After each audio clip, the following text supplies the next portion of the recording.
Okay, so I realized as I was going through all the notes from the Dhamma talks I've been giving, that we have been spending the whole of last month of September talking about sampajanya, the quality of clear comprehension.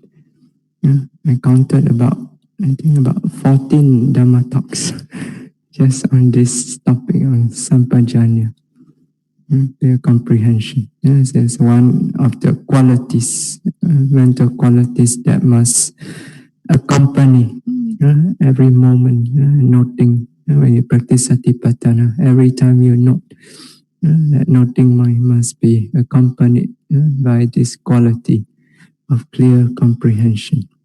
Yeah. So we spent the whole of last month talking about this. So we started by discussing what is this sampajanya, clear comprehension. So we mentioned that it is synonymous term with panya, wisdom, jnana, clear knowledge, vipassana, insight. So sampajanya actually is vipassana, insight that discerns clearly nature of the nama rupa, particularly nature of this common characteristic samaṇera lakkhana, anicca dukkha anatta. So we discuss about the three meanings of sampajanya as given in the commentary to the Satipatthana Sutta. First one is samma pajananto, that means knowing correctly. Knowing correctly, meaning knowing clearly, by distinguishing clearly each mental or physical nature that arises in our experience separately. So when a yogi note the experience, is able to discern clearly and separately each mental or physical nature that are present in the experience. You can resolve the compact experience into the constituent mental, physical nature. Know it clearly, each one, each nature separately. Okay? And that's one kind of clear comprehension. So this, as I explained, takes place the first insight, nama rupa paricheda jnana, insight that discern or delimit, that means separate each mental physical nature clearly. Okay. The second meaning is samantato pajananto. So that means knowing entirely, knowing completely, knowing in all respect. Okay, so this means knowing each of this individual mental physical nature in all its various nature. Okay? So first you separate it clearly. Okay? That's sammapajananto. You distinguish each one separately clearly. Then each one of this mental physical nature that you are able to discern separately, you can know their nature, their unique nature, sabhava lakkhana. Okay? And then the sankata lakkhana, nature, conditioned nature of arising and disappearing. And then samaṇera lakkhana, nature of impermanent, suffering, non-self. Okay? So when you know each of this mental or physical nature that are noted in all these three respects, Sabhava lakkhana, sankhata lakkhana, samaṇera lakkhana. Then it's called samantato pajananto, knowing it entirely, completely in all respect.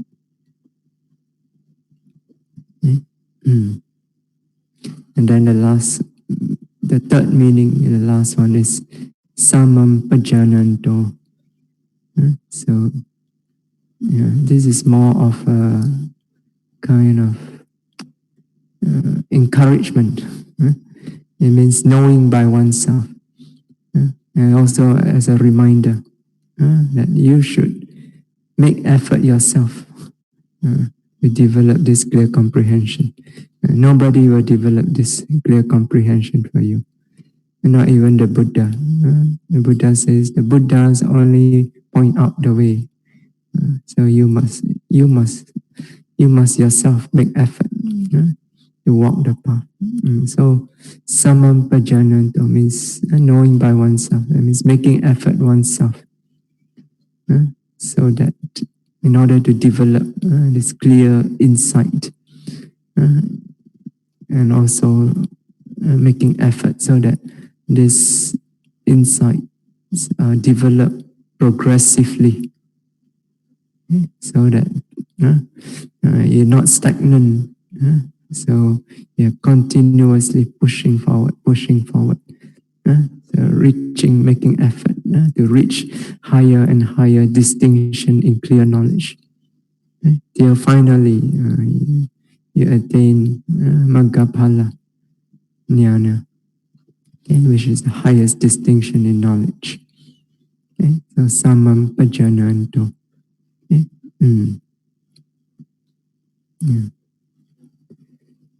So basically, this means sampajanya, or sampajano means one makes effort in order to have or develop this clear comprehension. And then this, which basically means making effort to know clearly one nature after another as it arises in your experience. So rising arise, rising. Falling arise, falling. Rising again, rising. Falling again, falling. You just keep knowing one after another. Tightness arise, tightness. Knowing of tightness, knowing of tightness. Another tightness, so again knowing of tightness. Another knowing of tightness, again knowing of the knowing of tightness. So keep knowing, so make effort, keep knowing. As you make effort, then the knowing becomes clearer and clearer and clearer. Okay? And then as it gets clearer and clearer and clearer, so you pick up one nature after another, continuously, moment after moment after moment. And then you begin to discern how they arise, how each of these nature that are known arises and disappear. So tightness arises and disappear. The knowing of the tightness, that knowing also is seen to arise and disappear. So when you feel you're not touching, you feel the sensation, hardness, yes, knowing of hardness, that also arise and disappear. So both the hardness and the knowing of the hardness arise and disappear. Okay, so basically it's just to make effort to continuously know one thing after another. So that's Vipassana.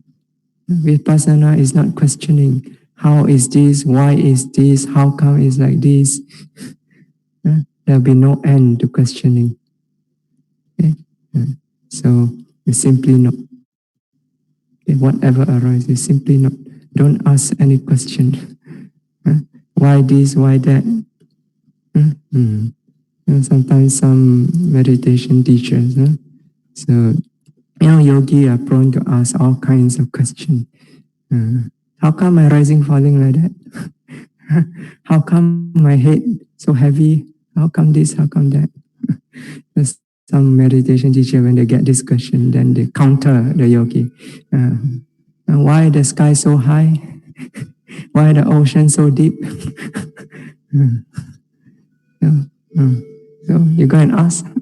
No end to this question. Don't ask, just know. Whatever arises, just know. Rising, arise, no rising. Falling, arise, no falling. Touching, no touching.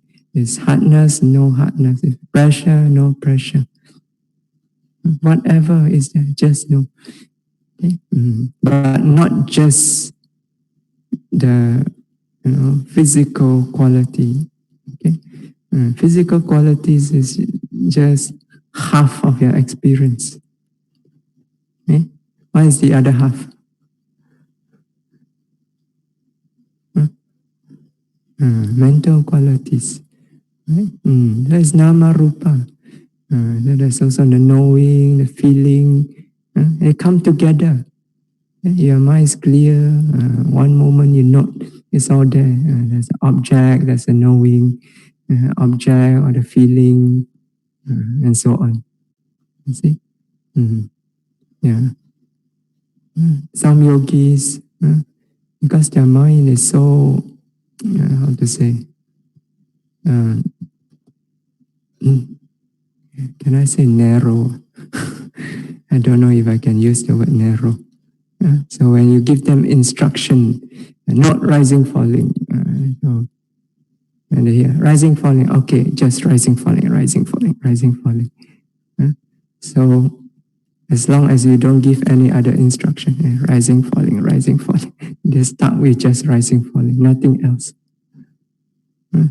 So that means your noting is very narrow, just on the rising, falling, instead of seeing the whole experience of rising and whole experience of falling.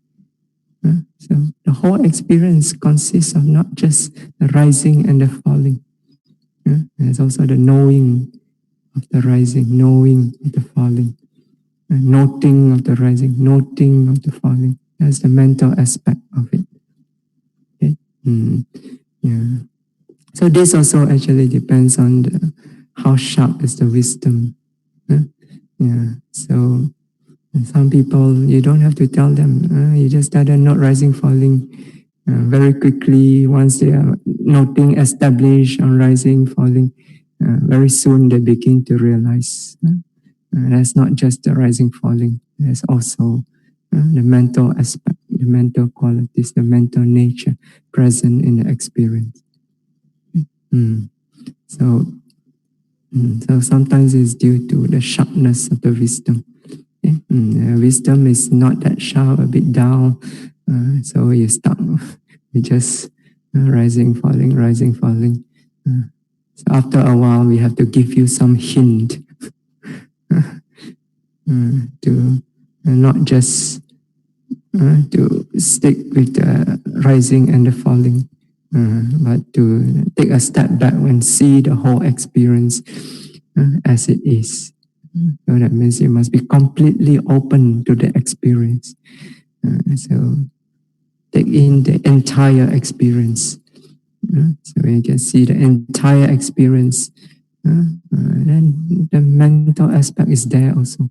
It's part of the experience. Okay. Yeah. Okay. Yeah. So the Vipassana is about noting, one noting after another after another. So noting means knowing clearly. Rising, no rising. Falling, falling. Sitting, sitting. Touching, touching. When your attention is more refined, when you're not rising, there's tightness, tightness. There's tension, it's tension. It's pulling, it's pulling. It's vibration, vibration. There's knowing, there's a knowing. Knowing of tightness, knowing of tension, you know clearly. Touching also. At first it's just touching. When your attention is more refined, more clear, there's what? There's hardness. Then you know hardness. If there's pressure, you know, okay, pressure. There's a knowing of pressure, okay, knowing of pressure. There's hardness, there's knowing of hardness. So knowing one nature after another. And when it is clear enough, then you see, the arising of hardness, arising of knowing of hardness. Clearer still, disappearance of hardness, disappearance of knowing of hardness.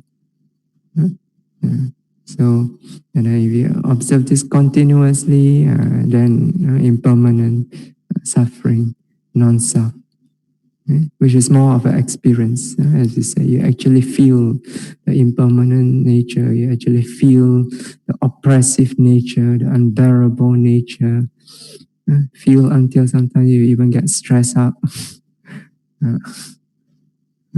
So, until you become very depressed, give up hope.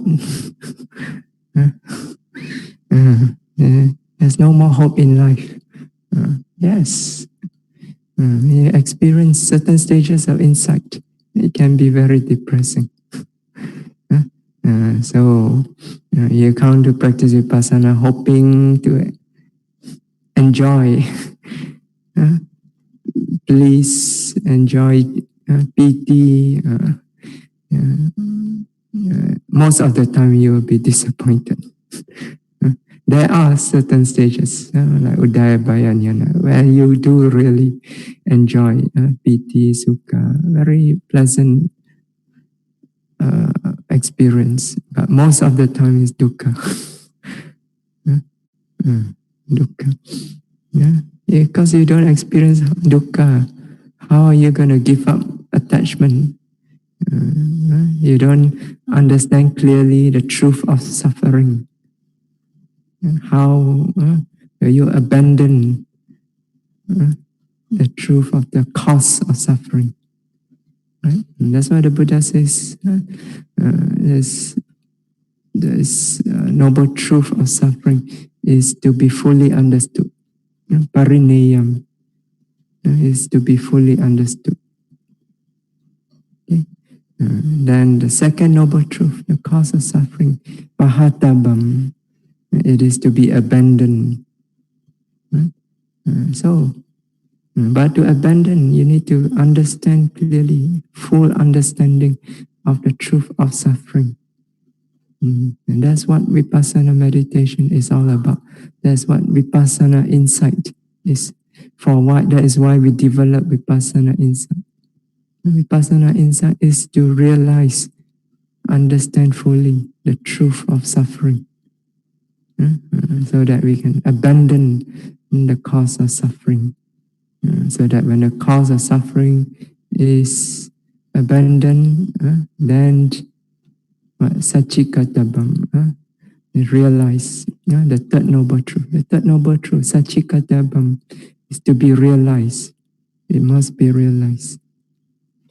To realize it, you must abandon the cause of suffering. Right? So, to abandon cause of suffering, you have to develop Vipassana. So when you abandon the cause of suffering, and the cause is removed, then the effect which is suffering ceases. Then the yogi experiences, realize this, the cessation of suffering. Okay? And then what must you do to realize the cessation of suffering? You have to develop the fourth noble truth, the path. Okay? So bhavitabam, fourth noble truth should be developed. Bhavitabam. How do you develop it? You develop insight. That is Noble Eightfold Path. Vipassana meditation is the Noble Eightfold Path. We are developing the preliminary path. Pubbabhagamagga. Okay? So that is Vipassana meditation. Okay? So when this preliminary path is developed, insight is developed, is fully mature, then the real Noble Eightfold Path, Ariya Magga arises. And it directs the mind towards the cessation, experience of the cessation of suffering, experience of Nibbana. Okay? Yeah. So this is sampajanya. So our path is actually to develop this wisdom, this sampajanya. It starts with sila. On top of sila, you develop sila as a foundation. Okay? So establish on sila, then you develop samadhi. Right? So from samadhi, based on samadhi, then you develop panya. It's clear comprehension. Okay? So all the various stages of insight, nama rupa paricheda, Pacaya Parigaha, and so on.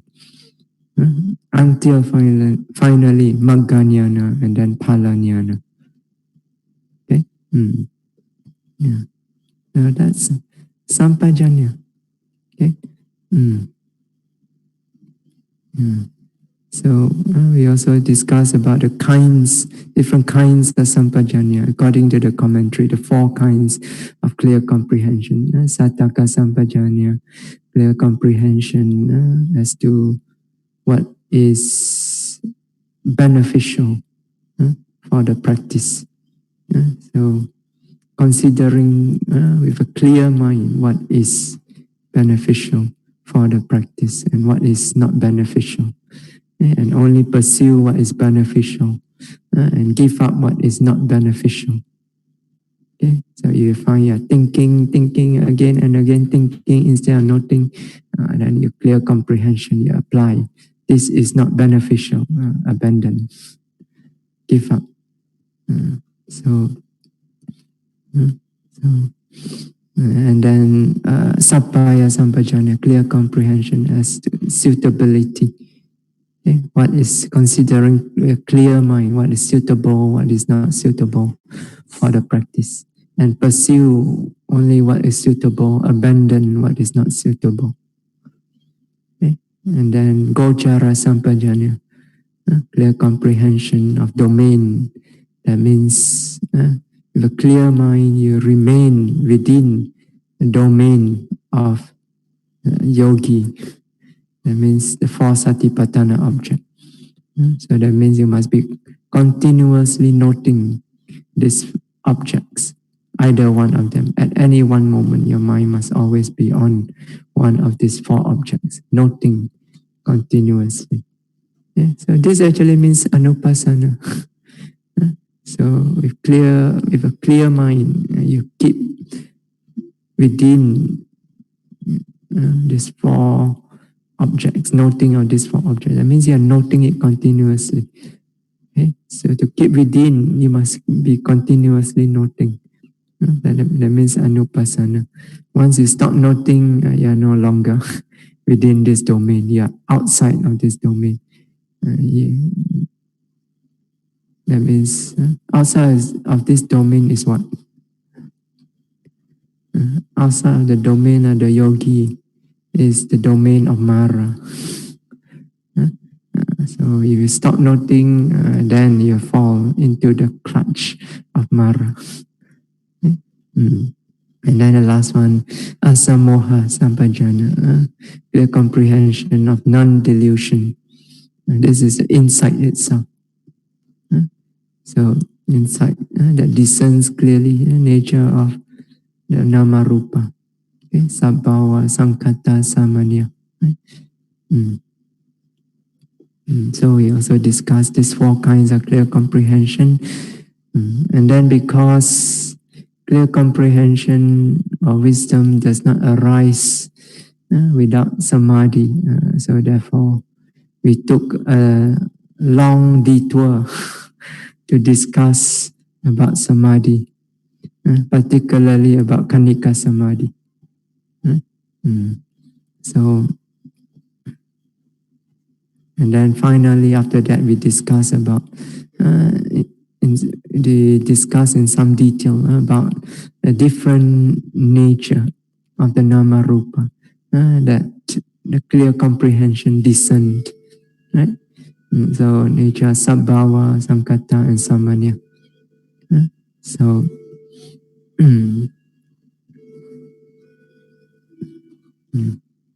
so sampajanya, clear comprehension, is a very important part of vipassana meditation. So as we said, it is actually vipassana itself. So without sampajanya, there is no vipassana meditation. So as we mentioned also before, vipassana meditation means sati sampajanya, mindfulness together with clear comprehension. Okay? Mindfulness alone is not enough. Okay? It must be mindfulness together with clear comprehension. Then only you are developing insight. Okay? So with mindfulness alone, you might end up even doing samatha instead of vipassana, which is actually not bad. I mean, samatha also, you are developing a wholesome mind. Okay? But it falls short of the goal of liberation from dukkha. Because without clear comprehension, you do not develop the insight that leads to liberation. The insight that allows the mind, gives the mind the strength to abandon the cause of suffering and to experience, realize liberation from dukkha. So that is not developed in samatha. So mindfulness alone is not enough. It must be mindfulness together with clear comprehension. And by clear comprehension, we mean this insight into the nature of the nama rupa. Okay? Not just any kind of wisdom. Okay? Not the conventional, everyday kind of wisdom. That is not considered the clear comprehension in the context of satipatthana. Okay? In the context of satipatthana, sampajanya means the clear discernment of the nature of the nama rupa. Okay? Okay, so we are almost at the end of the discussion of the basic instruction of satipatthana.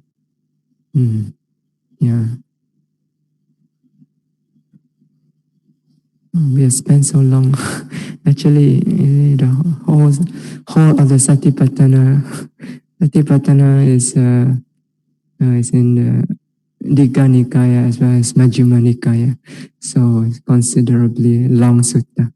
So far, we are still on the Udesa, that means the introduction section. So the summary section.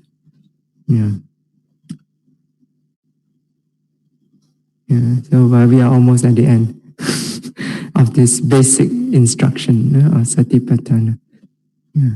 So you still remember the instruction? The kaya nupasi viharati atapi sampajano satima vinaya loke abhijja domanasa. So the yogi, he dwells contemplating the body in the body, ardent, clearly comprehending, mindful, overcoming covetousness and grief with regards to the world. So far, we have already explained what does it mean to dwell contemplating. What does it mean to contemplate? That means to note continuously, without a break, not relentlessly, moment after moment after moment. And then the body in the body, the feeling in the feelings, and so on. That means you have to note precisely, exactly in the moment when it arises. So if it's rising, your attention must be precisely on rising. If it's falling, your attention must be precisely on falling. So precisely also means completely. Okay? Not half here, half there. Half on rising, falling, half on pain. So your attention split. It must be precisely just on one object. So and then every time you note like this, note continuously with precision. Every time you note, every moment you note, there must be ardent, energetic effort. There must be clear comprehension. There must be mindfulness. Okay, and as a result of such noting every moment, so what happened? What happened is given in the last part. Vinaya loke abhijja domanasam, overcoming covetousness and grief with regards to the world. Okay, so when you note continuously, not precisely, with ardent energetic effort, with mindfulness, clear comprehension, the result is every time you note like this, every moment you note like this, in that moment, the covetousness and grief is abandoned, is overcome. Yeah. So this last part shows the result of noting. Okay? The previous part shows what you must do. Okay? So what you must do. So in that one instruction, one sentence, the Buddha shows what you must do, and then what is the result when you do this. So this last part, overcoming covetousness and grief with regards to the world, we have actually already discussed it a little when we were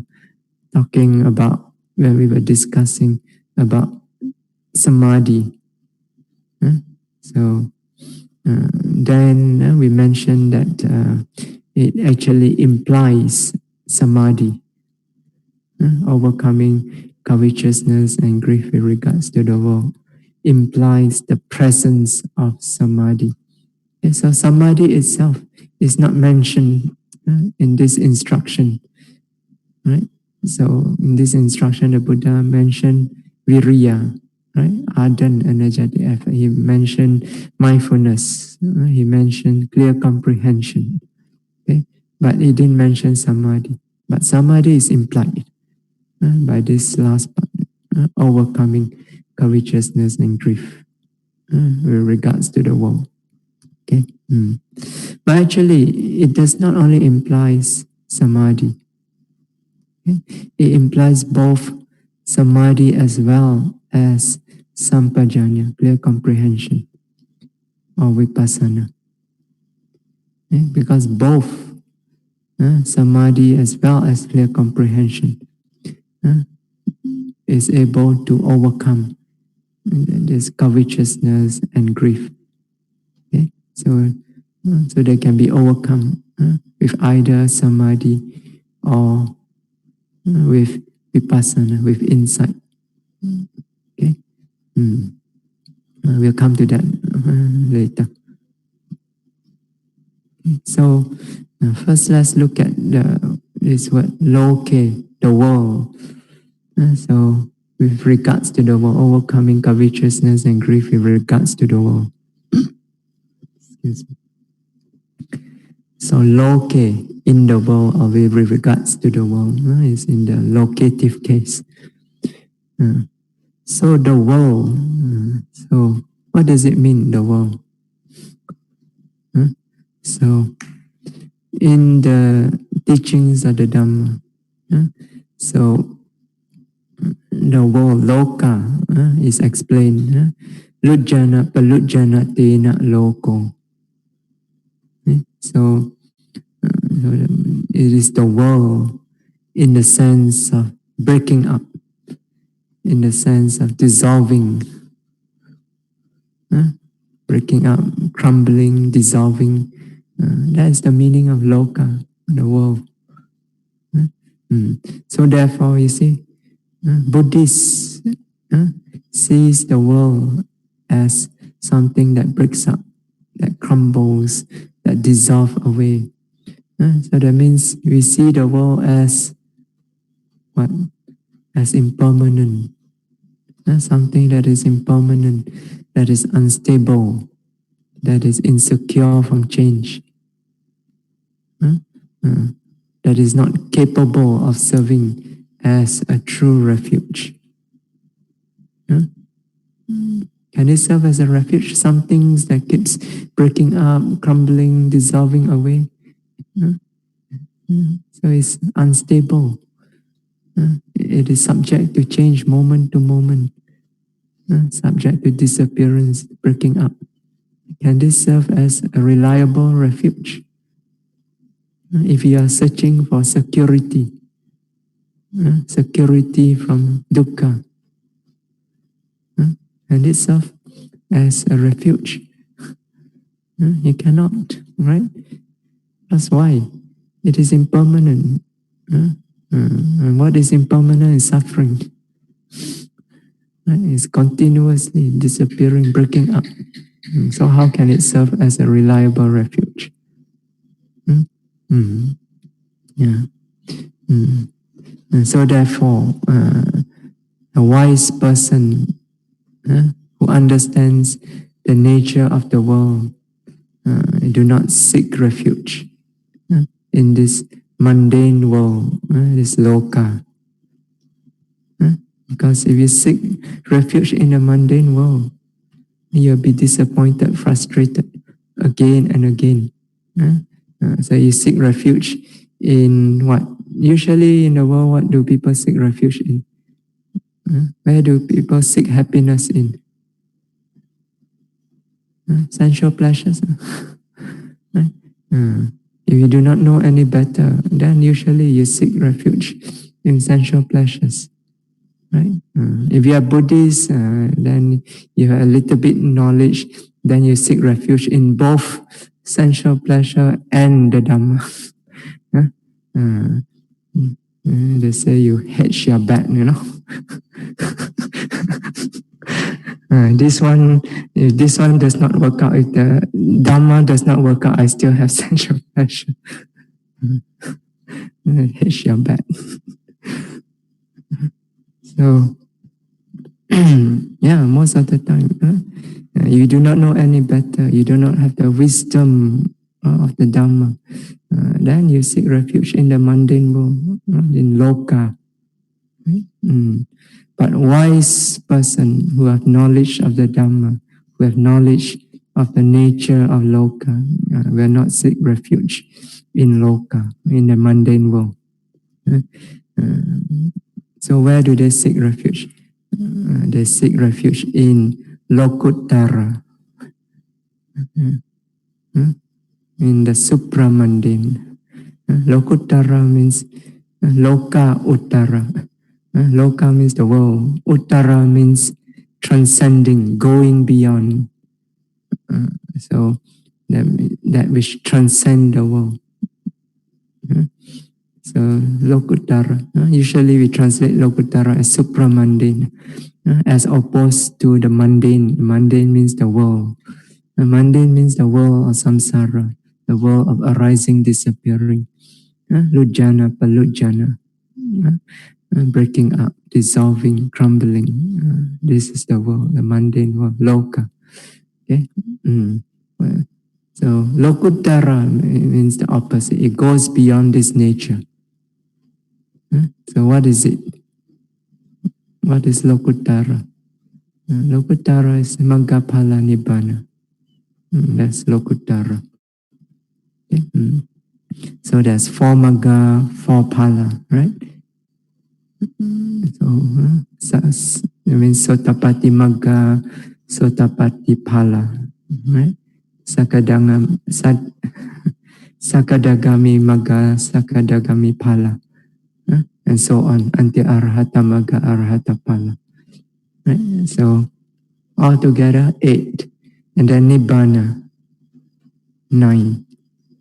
So sometimes you hear this expression, Nawa Lokuttara Dhamma, the 9 supramundane Dhammas. So this refers to the 4 magga, 4 phala, and then Nibbana. Okay, so a wise person take refuge in this Lokuttara Dhamma.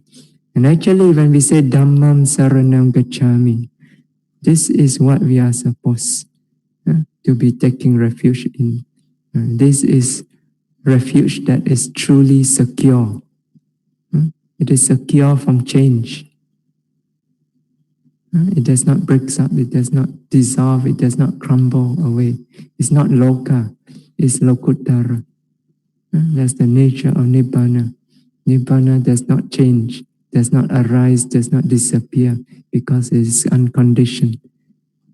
So it is just the state of absolute peace, unchanging peace. Okay?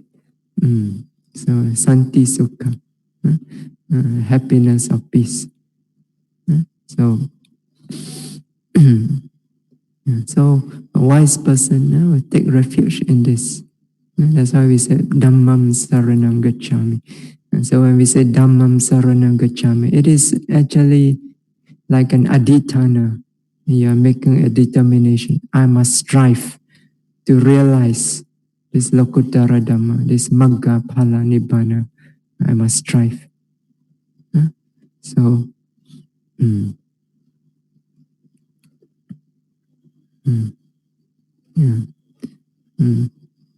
so the meaning of loka means that which breaks up, crumbles, dissolves away. That's loka, that is the world. And we talk about three kinds of loka, three kinds of world. So one is satta loka, and then there's okasa loka, and then sankhara loka. Okay? So satta loka, satta means beings, right? So the world of beings. So when we say like Malaysians, Singaporeans, Thais, Americans, Australians, this is the world of beings. Right? Beings, right? So when we say mammals, amphibian, reptiles, these are also satta loka, the world of beings. We say human, devas, brahmas, petas, and so on. This also satta loka, world of beings. And then the second is okasa loka. Okasa literally means space. So the world of space, or you can say special world. Special, S-P-A-T-I-A-L. Special world. So this includes what you study in geography. Malaysia is here, Thailand above, Singapore at the tail end, Indonesia all around. That is okasa loka. But this not just what is in geography, but it includes also the planets, the stars, the galaxies. So all this comes under okasa loka. Okay? And finally, we have sankhara loka, the world of conditioned realities. Okay? Sankhara, the formations, nama rupa, conditioned realities. Of the three, satta loka, okasa loka, sankhara loka. Actually, sankhara loka is the real world, finally, in the ultimate analysis. So sankhara loka is the real world. The other two, satta loka, okasa loka, world of beings, and the special world. These are actually just concepts. Beings are concepts, right? Planets, stars, galaxies, all these are concepts. And these concepts are built upon sankhara, upon conditioned realities. And so ultimately, what is real is sankhara, sankhara loka. So here in the Satipatthana Sutta, when the Buddha says loka, uh, overcoming the world, overcoming covetousness and grief with regards to the world. The world here means sankhara loka. So the nama rupa, all the five aggregates, all the six sense base and so on. So in one sutta, I can't remember, I think it was Venerable Ananda who asked the Buddha, he says, people say the world, the world. What is the world? That's the question. So the Buddha replied, the I is the world. I. Visible form is the world. I consciousness is the world. Eye contact is the world. Feeling born of eye contact is the world. Ear is the world. Ear consciousness, sound is the world. Ear consciousness is the world. Ear contact is the world. The feeling born of ear contact is the world, and so on. So this is the world. This is our world. Finally, this is our world. Right? In the ultimate analysis. And this is the world of the yogi. Right? So sankhara loka means object of meditation. Right? So when you meditate, practice satipatthana, so what do you note? You note the body, feeling, consciousness, Dhamma. Right? So when you note the body is your world. When you're not feeling, feeling is your world, and so on. So for a yogi, each moment when you note, the object that you note, that is your world. That is your world. But not just the object, as we said just now, it's the whole of that experience. Right? So not just the object, but the knowing of the object. So the entire experience, nama rupa, all the various mental and physical nature that is present in the experience, that is your world. Okay? Yeah. But when you are noting, you are actually noting only one of this nature. Right? Your mind can only note one of this nature in that moment. Although there are many other nature, mental, physical nature. But at that moment, you can only note one. Right? So that one that you know, that is your world. At that time, that's all you know. That is your world. That is your whole world. Nothing else. Right? So if you are noting rising, rising is your world. You are noting falling, falling is your world. If you're not sitting, sitting is your world. You're not touching, touching is your world. If you're not tightness, tightness is your world. If you're not tension, tension is your world. You're not knowing of the tension, that knowing is your world. So yogis overcome the covetousness and grief with regards to this world. That means this object that you are noting. Okay, so that means at that time when you are noting, so you are noting rising. At that time, you overcome the covetousness and grief with regards to the rising. No covetousness and grief arise towards that rising. If you're not falling, then no covetousness and grief arise with regards to the falling. Okay? So for example, if the rising is very nice, very comfortable, soft, smooth, easy, no covetousness arise, no attachment arise towards that rising. If you are noting properly. Or if the rising is uncomfortable, it's very tight, or very tense, very oppressive, no grief, no aversion arise towards it as well. So you abandon, you overcome covetousness and grief with regards to the world, to the object that you are noting. Okay? Every moment when you note, covetousness and grief does not arise. with regards to the object that you are noting. This is what we mean, overcoming covetousness and grief with regards to the world. So now, so in the commentary explained, covetousness actually refers to kamachanda, the hindrance of sensual desire. Okay, so that means it's attachment. Okay, so so covetousness means you're attached to it, okay, to the object. Grief means you're unhappy about it. Right?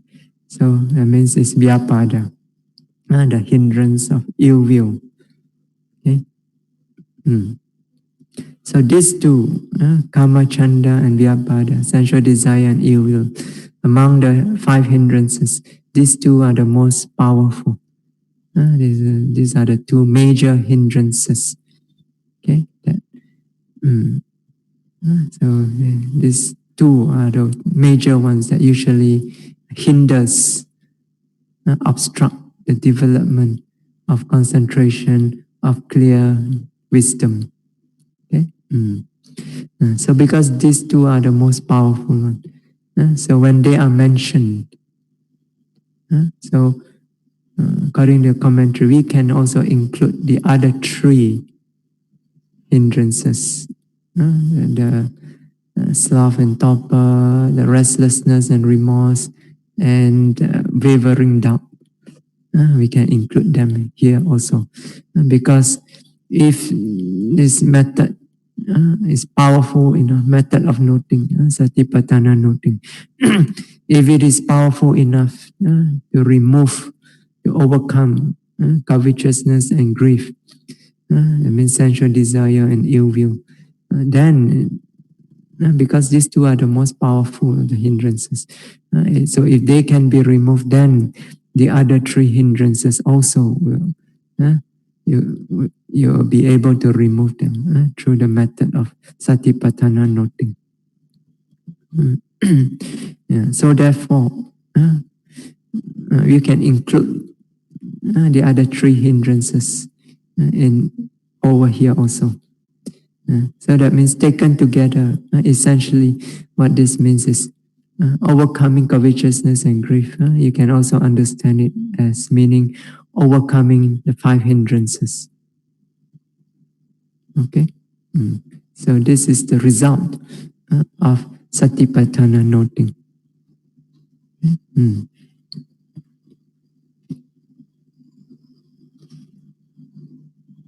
Now, with regards to the word vinaya, vinaya lokya bija domanasam, means overcoming,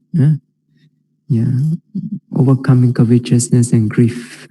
So vinaya, here we translate it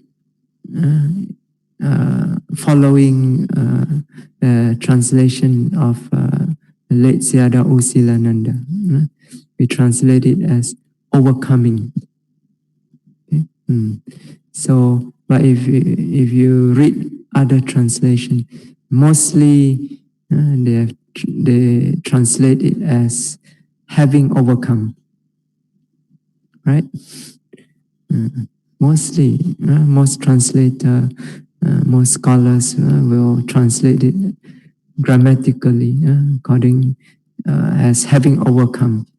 So that means you dwell contemplating the body in the body, ardent, clearly comprehending, mindful, having overcome covetousness and grief with regards to the world.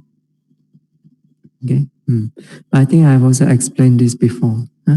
So the correct translation should be overcoming and not having overcome. So this again was explained by Sayadaw Silananda. So he says, if you have already overcome covetousness and grief, or the hindrances, then you no longer need to practice, because you have already achieved the purpose of satipatthana. Right? Remember one of the purpose of Satipatthana?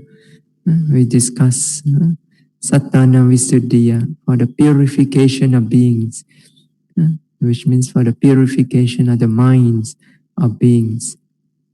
So if you have already overcome covetousness and grief, the hindrances, that means you have already purified your mind. So the goal of Satipatthana has been achieved. Then why are you still practicing Satipatthana? Right? Yeah. So it's not having overcome. Because if you have already overcome, then you don't need to practice anymore. If you have already overcome, that means you are liberated. Right? So what it means is that overcoming is in the act of noting. As you are noting anupassana, noting continuously, moment by moment by moment, noting precisely with ardent, energetic effort, with mindfulness, with clear comprehension. Every moment when you note like this, in that moment when you note, the hindrances are overcome. The hindrances have no opportunity to arise. Okay, that's the meaning. That means in that moment, as you are noting, you are overcoming this covetousness and grief.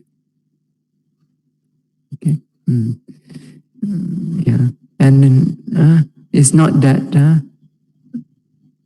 you overcome the hindrance, then you start noting. Okay, yeah, because how can the hindrances be overcome without noting? Right? So, and if you say that having overcome the hindrances, then you start practice, then you start noting, then also you will never start your practice. Because you don't start, you say you don't start until there's no more hindrances, right? Until you have overcome all the hindrances, then only you start noting, right? So, but without noting, the hindrances will always be present. So you'll never start practicing. So, so the correct meaning should be overcoming. Even as you are noting, you are overcoming.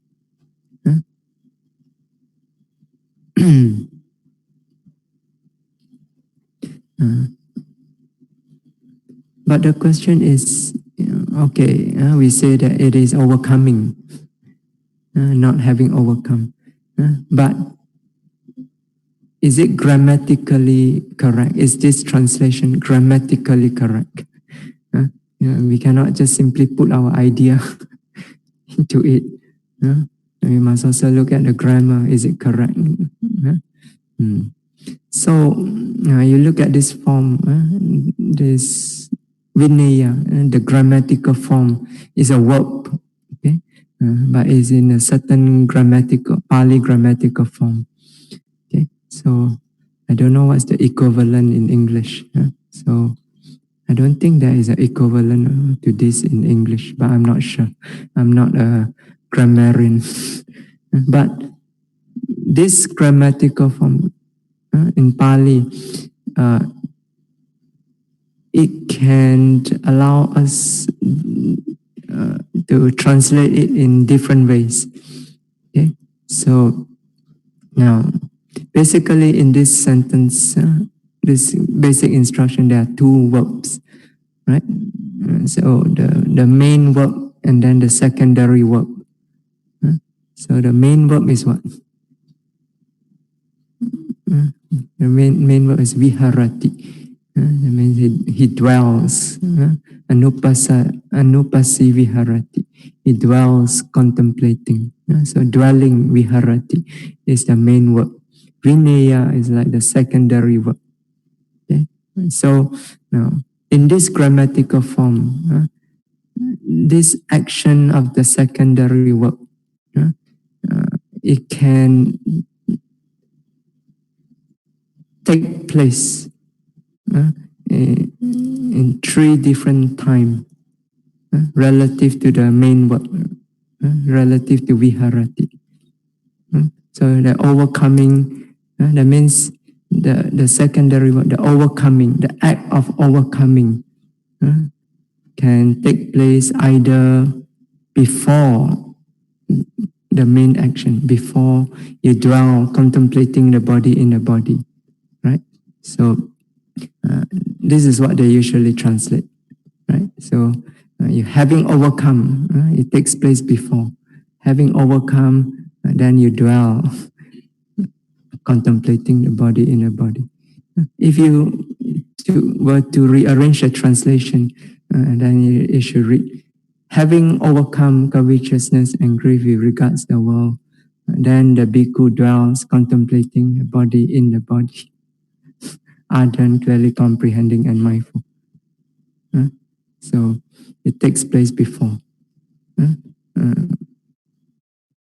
But it can also, the action of the secondary work can also take place after the primary work. So the main work. So in this case, then you will translate it something like the bhikkhu dwells contemplating the body in the body, etc., etc. And then after that, he overcome covetousness and grief with regards to the world. I don't know how that would happen. Maybe today he practiced and he go to sleep. Next morning he wake up, overcome already. Maybe something like that. So, and then the last possibility is that the two action takes place at the same time, simultaneously. And this is what we translate it as. That means they dwell contemplating the body in the body and so on, overcoming covetousness and grief with regards to the world. Okay. Yeah. So this grammatical form allows for these 3 possibilities. You can translate it in these 3 different ways. Actually, there are more ways than this, but we are not going into that. Okay. So, yeah. So from these 3, so based on our experience when we meditate, we see that actually as you are noting, the hindrances are overcome. Right? It's not that you overcome it and then only you start noting. So the correct translation should be overcoming. That means it takes place. The act of overcoming takes place at the same time as the act of noting. Okay? Yeah. So it's grammatically correct. And it should be overcoming, not having overcome. Okay. Now, concerning overcoming also, there is in the commentary, they explain that there are 2 kinds of overcoming as possible through satipatthana. Okay, so there is tadanga vinaya and vikambana vinaya.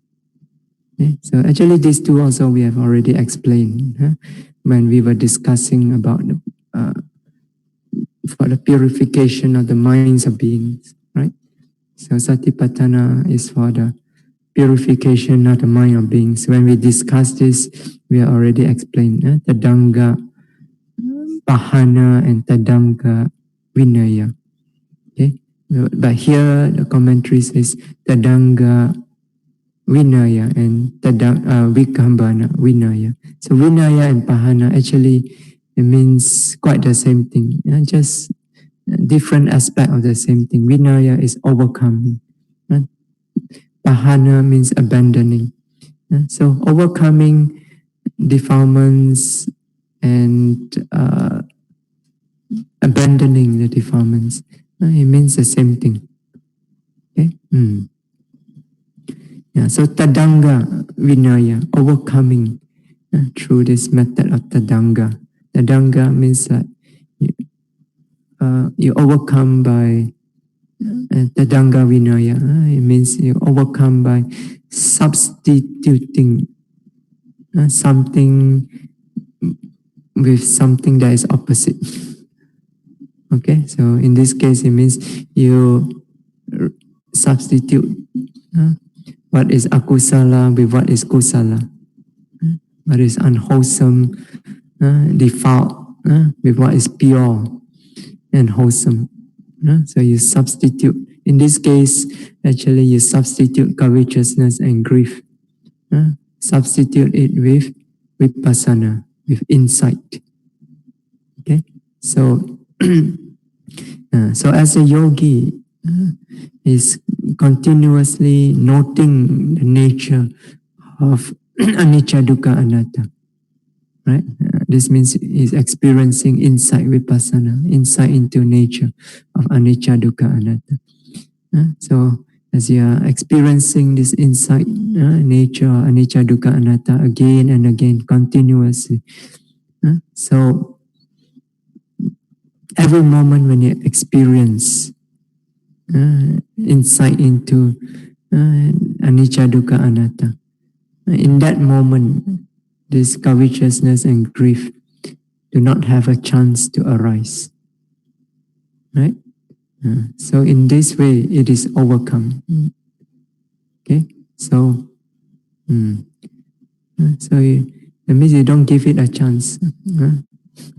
So notice here that overcoming does not mean that the defilements arise and then you quickly note it. Attachment, ill will, you dispel it. Not like this. That's what you do as a beginner. But in the Satipatthana instruction, that is not what the Buddha meant. So, so what it means is that you are noting continuously and you are experiencing insight continuously. Insight into anicca, dukkha, anatta. So, and in every moment, you are able to experience nature, anicca, dukkha, anatta. You don't give rise, you don't give opportunity for the covetousness and grief to arise. They do not have any opportunity to arise. Every moment you experience insight. In that moment, they have no opportunity to arise. Okay? So if you are experiencing insight continuously, then continuously they do not have a chance to arise. This is what we mean, overcoming. So that means you overcome it by not giving it opportunity, by substituting it instead with insight. Okay? So this is called Tadanga. Tadanga Vinaya, overcoming by substituting. It's very difficult to translate this Tadanga.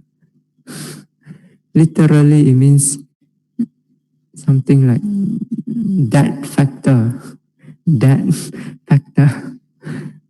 overcoming by that factor.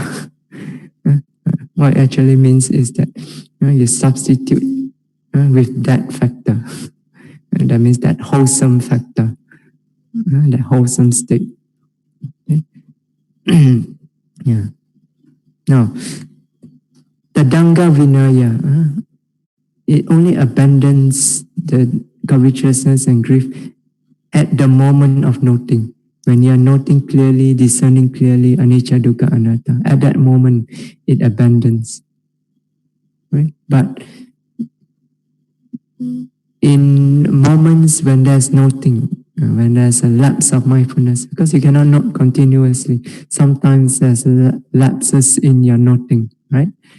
So in that moment, when there's lapses in your noting, when there's no noting, then there's no overcoming.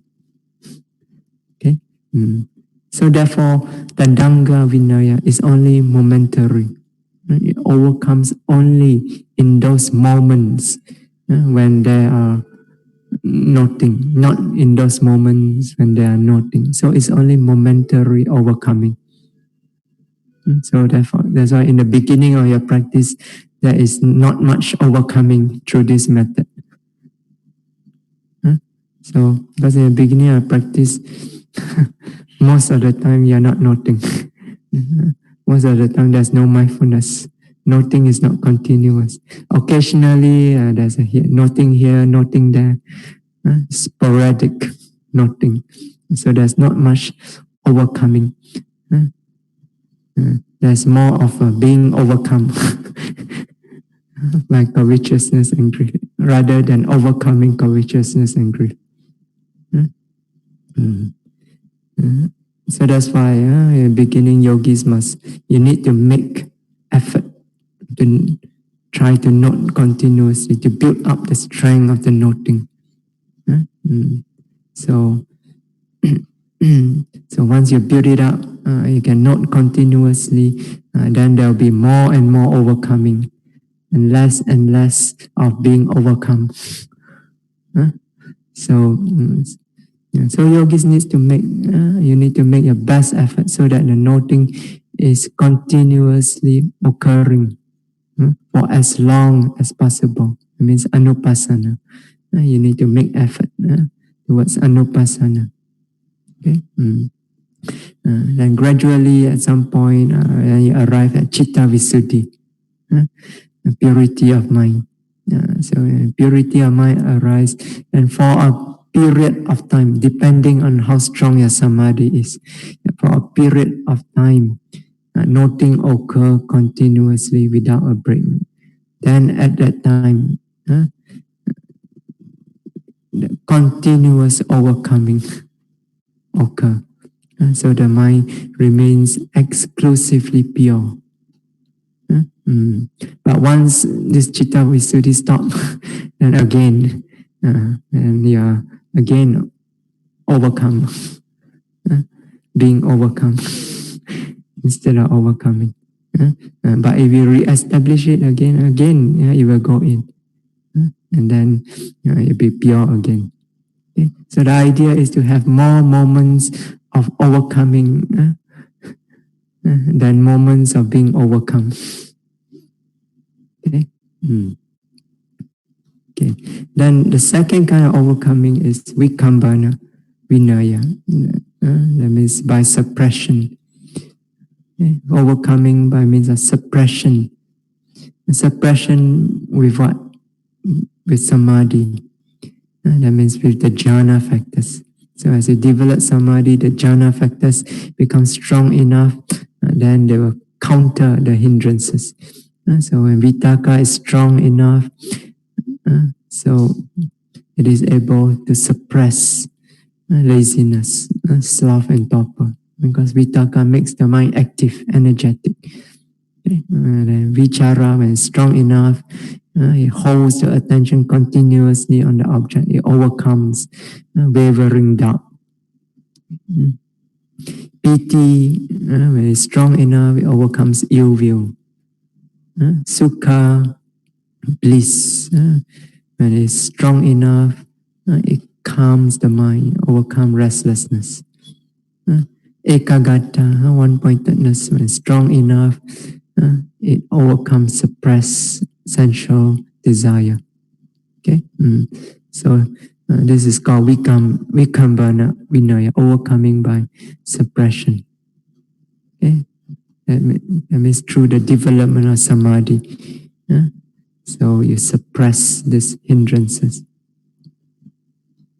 And this overcoming by means of suppression, vikambana vinaya, it lasts while you are noting. Okay? And even after you have stopped noting. The covetousness and grief does not return immediately, even after you stop noting. So it's kept away from the mind, even if you stop noting. The mind remains pure for a while after you have stopped meditating.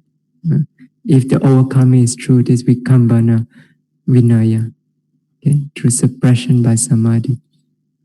Okay, so eventually they will return, but depending on the strength of the samadhi, it will last for a period of time after you stop meditating. If your samadhi is very weak, maybe just a few minutes or even just a few seconds. So, but if stronger, you can last for maybe a few hours. Even you stop meditating for a few hours, your mind remains pure. Or sometimes can even last for days. For some people, their samadhi is so strong, it can even last for weeks. So that's purity of mind. So, but sooner or later, if you do not resume your meditation, and especially when you are exposed to alluring sensual objects, then it will arise again. It will arise again because the root has not been, the root of these defilements have not been pulled out. It's only suppressed. Okay? Yeah. So this method of suppression, it lasts longer through Vipassana. Now, Mahasi Sayadaw explained it in another way, which is more relevant to Vipassana meditation. So he says, Tadanga Vinaya, remove the defilements at the moment when the object is being noted. Whereas Vikambana Vinaya, by suppression, this one remove the defilements on those objects that are not noted. So I will read to you what he says. It's easier to understand what he says directly instead of me explaining it. So according to the Sayadaw, when a meditator is constantly observant of every mental and physical phenomenon and comprehends each of the phenomena clearly as impermanent, unsatisfactory, insubstantial, and not beautiful, effort, mindfulness, and concentration will develop in him. Because of this development, the mind becomes so refined that even on the non-observed object, that means object that you are not noting. So even it becomes so refined that even on the non-observed objects, attachment and ill will don't arise. So even when he is resting, gross attachment and ill will do not arise in him to such an extent that he comes to think that gross attachment and ill will cannot arise in him at all. Thus, the subdued state of defilements, even on the non-observed objects, by the fact of observing the present object, is what is called temporary removal. This means Vikambana Vinaya. Okay, he called it temporary removal. So that means it's removed for a temporary period of time. Okay, the other one, Tatanga Vinaya, he called it momentary removal. That means he remove it for only that moment. Okay? Temporary means longer than a moment. Okay. Yeah, so that's the subdued state of defilements, even on the non-observed objects, by the fact of observing the present object, is what is called temporary removal by the group of concentration members present at each observing act. So this temporary removal of greed and hatred, this is temporary removal of greed and hatred. Okay? So a meditator experiences these two kinds of removal, momentary removal on the object observed and temporary removal on the non-observed object every time he is observing.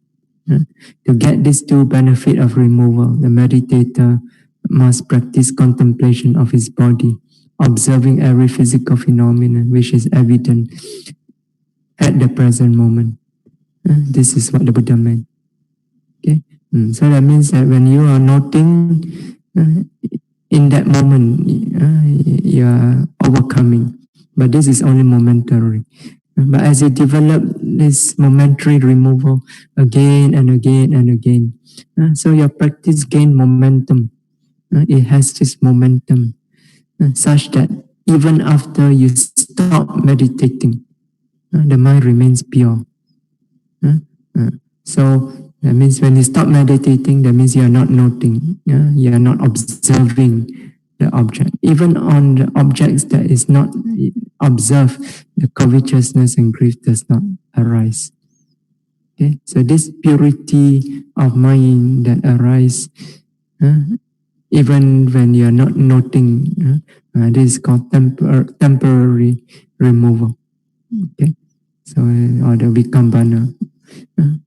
Vinaya, because it does not arise, even you're noting, because of the power of samadhi, they suppress the hindrances. Okay. Yeah. So in the practice of satipatthana, yogi can experience these two kinds of purity.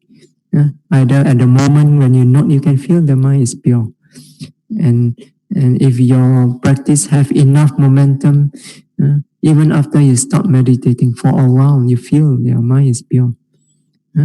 This is actually very common among yogis. After the retreat, first few days, you go back, oh, it's so nice, so pure. Nothing can touch the mind. You don't want to watch TV, don't want to read papers. Nothing can attract you. But you stop meditating long enough, you see what happens? It comes back again. Okay. No, actually there's another kind of removal called samucceda vinaya. But this one is overcoming by means of the ariyamagga at the moment of the path. Okay? So that means this is really uprooting the defilements through the noble path. Okay, so but Satipatthana Sutta, it deals only with the practice of Satipatthana, so not with the realization. Okay, so it's the practice leading to realization. So therefore, the samucceda vinaya, by overcoming, by cutting off at the root. And this is not included here. This is not what the Buddha meant when he says overcoming covetousness and grief. Okay, so because this is the practice. So in the practice, you only overcome either by noting or by suppressing through concentration. Okay? However, it does not mean that Satipatthana cannot bring about the overcoming by cutting the root. Okay? Because remember, Satipatthana is samasati, right mindfulness. It is a factor of the Noble Eightfold Path. Okay? It also arises at the moment of Ariyamagga, when the real Noble Eightfold Path, at the moment of enlightenment, arises. Satipatthana is there also. At that moment, it overcomes by samucceda, cutting off the root of the defilements. Okay, but not while you are practicing. So Satipatthana Sutta actually deals with the practice, not with realization. Okay. Yeah. Although actually, towards the end of it, of Satipatthana Sutta, when Buddha talk about Four Noble Truths, actually in there is part of it is actually supramundane. You remember Four Noble Truths? The first two truths is loka, is mundane, or lokiya, is mundane, pertaining to loka. Lokiya means pertaining to loka, pertaining to the mundane world. The first two truths, suffering and the cause of suffering, is lokiya, is mundane. But the third and the fourth truth is lokuttara, is supramundane. Right? The third noble truth is nibbana itself, is supramundane. The fourth noble truth is ariyamagga. So these two are lokuttara. Okay? So towards the end of the practice, it comes the realization. That's why the Four Noble Truths is put right at the end of the Satipatthana Sutta. Those involve realization. That means awakening. Okay. Yeah. So the overcoming takes place by means of insight as well as by means of samadhi. Okay. So in the beginning is more through samadhi. So in the beginning when you practice, so you make effort to practice anupassana. You make effort to note continuously again and again, note precisely with ardent energetic effort, with mindfulness, and maybe a little bit clear comprehension, as much as you can bring up in the beginning. And because of this continuous noting, samadhi is established. And then once samadhi is there, then every moment when you note, it overcomes covetousness and grief. Okay, but through samadhi comes sampajanya, clear comprehension. Right. So once clear comprehension is also established, then when you note that you can overcome both through samadhi as well as through sampajanya, through insight. Okay. Yeah. Okay. So this is the meaning of the last part, overcoming covetousness and grief with regards to the world. Yeah. So we stop here tonight. Imaya Dhammanu Dhamma Patipatiya Buddham Pujemi. Imaya Dhammanu Dhamma Patipatiya Dhammam Pujemi. Imaya Dhammanu Dhamma Patipatiya Sangham Pujemi. Imaya Dhammanu Dhamma Patipatiya Mata Pitunam Pujemi. Imaya Dhammanu Dhamma Patipatiya Acariyanam Pujemi. Adha imaya Patipadaya Jaram Ranamha Rimocesami. Idame punyam Asawakaya Vaham Hodu. Idame punyam Nibbanasa Pajayo Hodu. Idame silam Magaphalanyanasa Pajayo Hodu. Imam no Bunya Bhagam Sabbasadanam Dema. Imam no Bunya Bhagam Sabbasadanam Dema. Imam no Bunya Bhagam Sabbasadanam Dema. Sadhu, sadhu, sadhu. So may all of you be well, happy, and peaceful always. May all of you be always healthy, safe, and strong, and be able to continuously practice the Dhamma without any obstacle, without any hindrances. May your practice be always smooth sailing. And may you all soon be able to experience the unconditioned peace of Nibbana through your practice of the Dhamma.